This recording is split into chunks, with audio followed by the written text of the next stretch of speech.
Access, May 10, 2024. History and Reflections of the Entry Point program. Laureen Summers. Hello. Hello.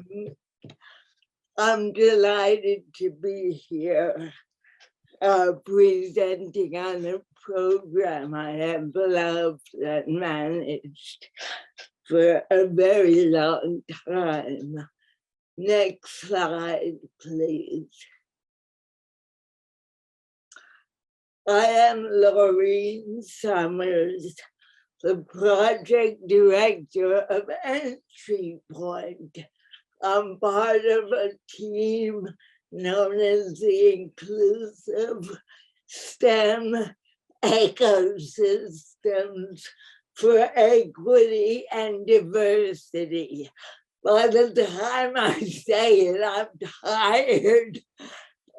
This is a program of the American Association for the Advancement of Science, dedicated to promoting diversity and equity throughout the education and science enterprise. I am a white, older female with kind of dirty grayish hair. I can never decide. I have a BA in liberal arts, although my career has been in science. I've worked at Centers for Independent Living in Washington, D.C. and Virginia. And I like to write and present on ableism and disability stereotypes. And I'm a poet and proud of a chapbook Contender of Chaos that I published in 2020. My colleagues at work like to call me a troublemaker because I question many things. Sometimes when I talk about disability, I like to portray it as a creative slice of life, that it requires innovative thinking and accommodations and things that make life better for everyone. And disabled people certainly have a lot of experience with coping mechanisms and their own life journeys to really contribute to many things around space, the climate, the environment, medicine, etc. We added medicine to the acronym STEM, so it's now STEMM. Next slide, please.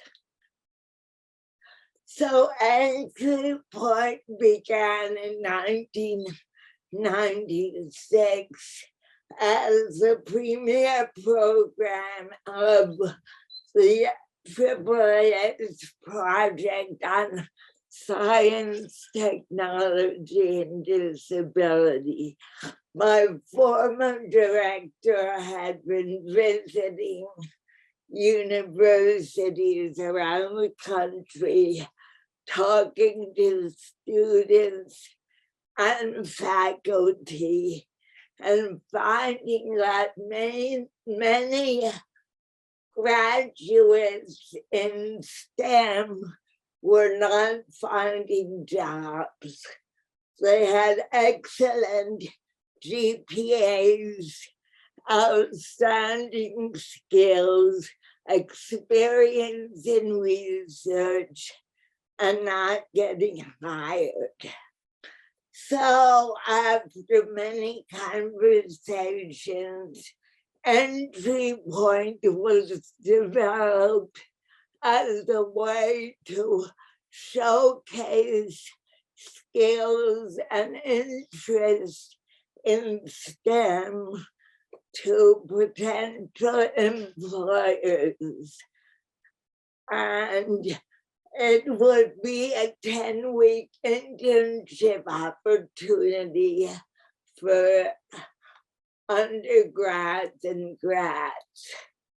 We made partnerships with industry, government, and university programs who gave us grants and fees to recruit, screen, and refer students for consideration.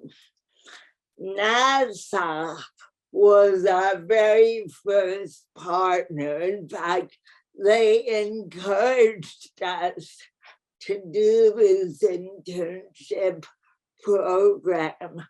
They were our partner for 18 years, and they were wonderful. What happened was at the end, they decided to merge all their internship programs into one big program. And then we had IBM and Lockheed Martin and Google and Amgen and many other companies who kind of came and went. We had NIH and NSF, and there are many internship programs now managed by other disability organizations and mainstream organizations. But I think ours is the focus on science. One important piece that I love to talk about is the relationship building. We try to connect with every student who applies to the program and build a relationship with them as well as our partners. We want to ensure they are being placed in opportunities that are enhancing their academics and the interest that they have expressed. I like asking students, what's your dream? What do you want to do and how can we build on that? Next slide.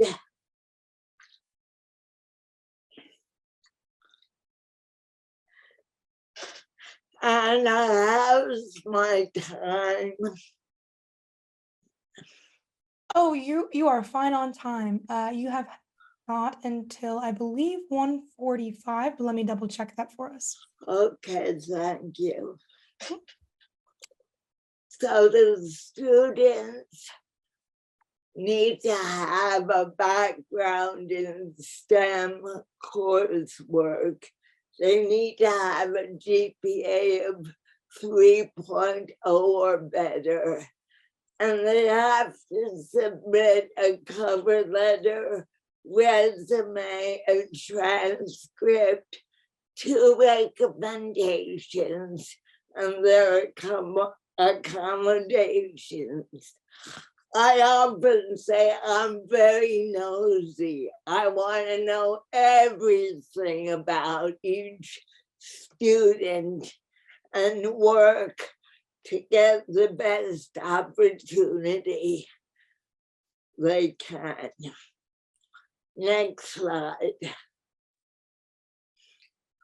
So we refer the materials to partners, and they select the students based on a matching of the skills and their requirements. And then we follow students through completion of education and into a career. And now I get to really brag to you. At the first presentation this morning, you heard about Wanda Diaz Merced, a blind astronomer. She was one of the first entry point interns placed at Goddard Space Center in Maryland. She had an incredible mentor and worked with him to develop a multisensorial approach to listening to the stars. And if you were at that first presentation this morning, you could actually see how she works.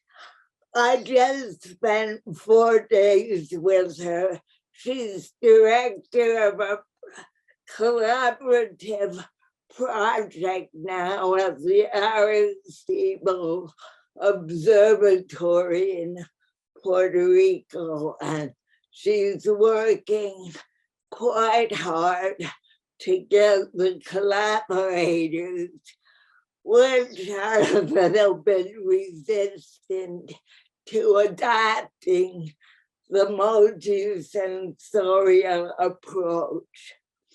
Another young man who I met at the University of Illinois. Oh, by the way, I have cerebral palsy, in case you didn't guess. And this young man also has cerebral palsy, slightly more involved than me. I met him at that university. He was about to graduate with, I think, a 3.9 GPA in engineering. And he said, I expect to go home, watch TV, and get benefits the rest of my life.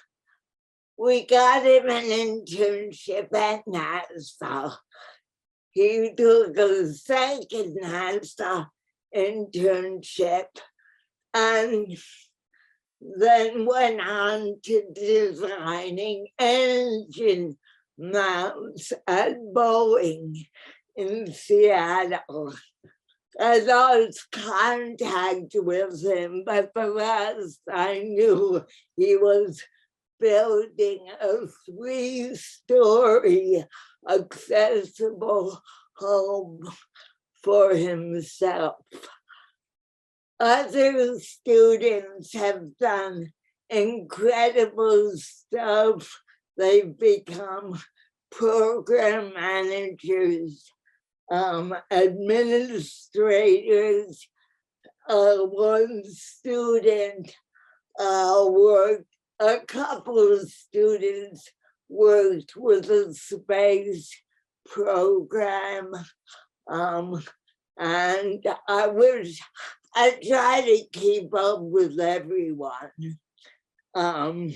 One student's an engineer at Intel, others have worked at Google. May I have the next slide, please? So, and IBM, MIT, Lockheed Martin, Microsoft, over 600 students have been placed, have participated in the program, and through our follow-up, we think approximately 85% have become respected and innovative scientists. I'm trying hard to dispel the myth of disabled people not performing as well as anyone else. That's baloney, you know. They do, they offer incredible insights and discoveries that can improve everything. Wanda Diaz told me during our 4 days together that disabled people should not be responsible for inventing accessible tools. They should be responsible for doing the science, for collecting the data, for analyzing the problems, working with a team. Entry Point students worked with a team. They do research.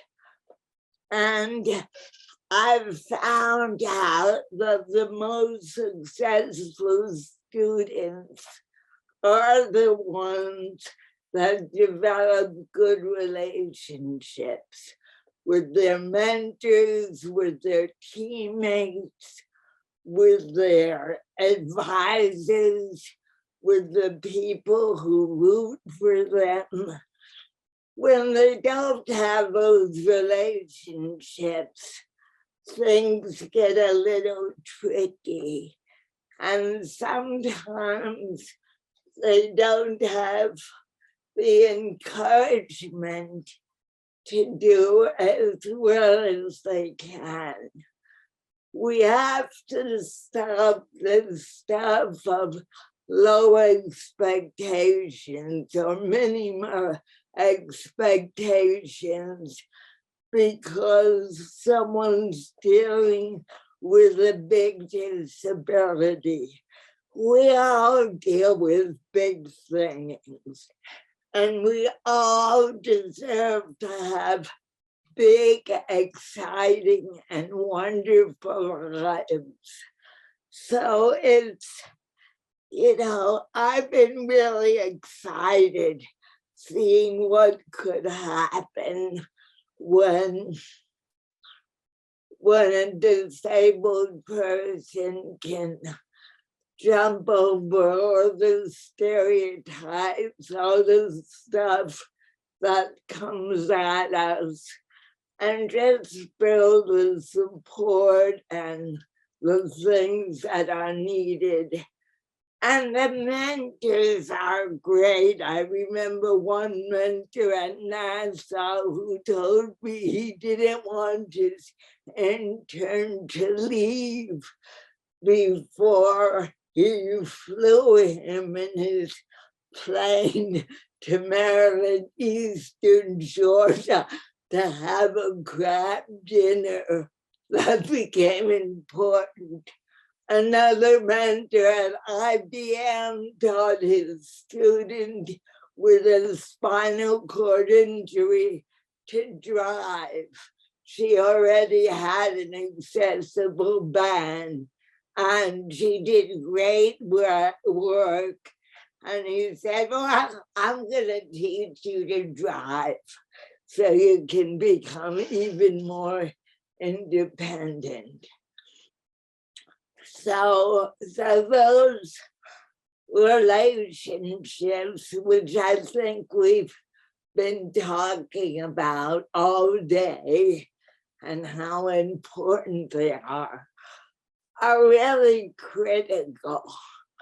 You know, no matter what kind of disability may or may not be apparent, there's still a world of experience to understand, to acknowledge.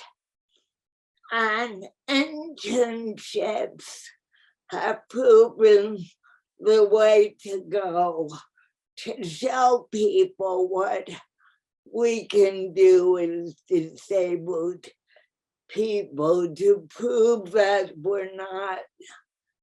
that we can do real work, that we can work with a real team of experts, not only work with them, but be one of them. And,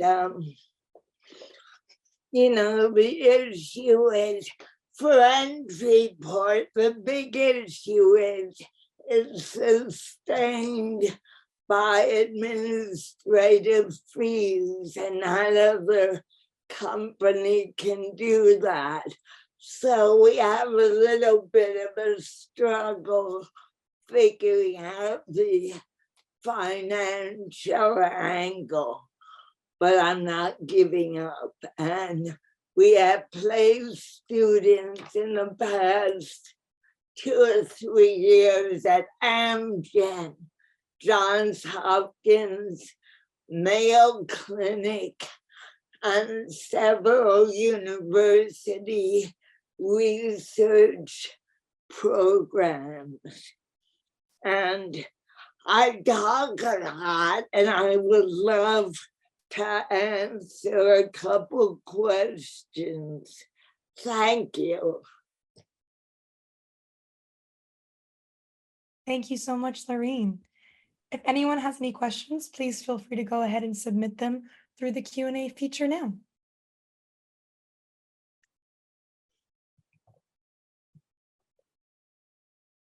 Laureen, it looks like we don't have any questions at this time, so you already answered everything. I talk too much. No, no. Oh, actually, I do see one question here that just came in. Are there similar programs in other countries? Adrian asks. I don't know, because we've been so intent on just working nationally. That being said, I am sure there are. I just don't know where they are. I think there might be something in London or around there, but it would be great to find those programs. Absolutely. And if you do come across any after the conference, feel free to share and we can distribute those links with everyone. And I would like to do another plug for the Disability Visibility by Alice Wong. It's one of the best books that I have read. I just gave it to my good friend who I was with in Puerto Rico. And I really encourage people to learn about the lives of disabled people, because there's still so many assumptions out there. Really well said. Thank you. I do have actually a few more questions that have just come in for you. Alberto asks, does Entry Point have activities at the annual AAAS conference? No, no, we have presented about Entry Point. We combine that with talking about ableism in STEM classrooms, but there's no specific session on Entry Point. Good to know. Thank you. Rick, I see your hand is raised. So I've gone ahead and turned on your microphone, Rick. So if you'd like to ask your question. Thank you. I'm on my iPhone, and so it's hard for me to open up the Q&A and type in my question because I'm out and about right now, whereas before I was in a position where I can. But my question is, and I had a hard time understanding you, and it's not your fault, but I just have a hard time understanding everything you were saying. But what about the Mayo Clinic and Johns Hopkins University? I'm not too fond of the Mayo Clinic because I tried to talk to somebody about something there, and I tried to get an email address for a doctor there, and I could not get an email address. I'm not a patient of the Mayo Clinic, but I wanted to convey a message to a doctor there that who I thought was misguiding people about an unrelated topic, and and they would not give me the email address of this doctor. As far as Johns Hopkins medicine goes, they're one of the top-notch medical schools. I'm not a patient there either, but I definitely know that they're one of the top-notch places. So what have you done with Hopkins and with the Mayo Clinic? Those are my questions. That's my question. They have both been partners of Entry Point. Mayo Clinic has taken interns who are in who plan to pursue medical degrees, and Johns Hopkins also looks at students who are interested in medicine. One student at Mayo is now a resident doctor at Yale University and doing quite well. Rick, I'm sorry, I don't have advice about what to do about that doctor, but I would just I would keep trying to find out some information, because no one should get bad treatment or be mistreated, and we need to stop that. Thank you, Laureen. Thank you so much. And thank you for the question, Rick. Megan asks, how many different STEM fields do you have internships in? We try to cover mostly the hard sciences like biology, life science, all kinds of engineering, biomedical, chemistry. So the whole range. We don't do a lot of these soft sciences like psychology or social science. So a lot of it is the hardcore sciences that I do not understand. Thank you.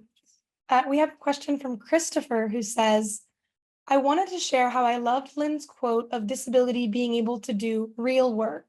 How can we help people with disabilities, especially if they are in our families, especially if they or their families have low incomes, to access STEM activities?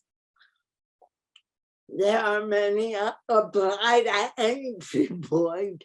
There are many activities, I think, and access can do something with helping students. The important thing is to be encouraging, allow students to figure out their dreams and what they would love to do. I don't think there's anything holding people back except finding the right support and the right resources. And yes, that's something hard to do. I would invite you to write me. I guess I forgot that last slide with my contact information, but if you want to write me and I'll do some research. Being very nosy, I'd love to help. SciAccess. Learn more at www.sciaccess.org.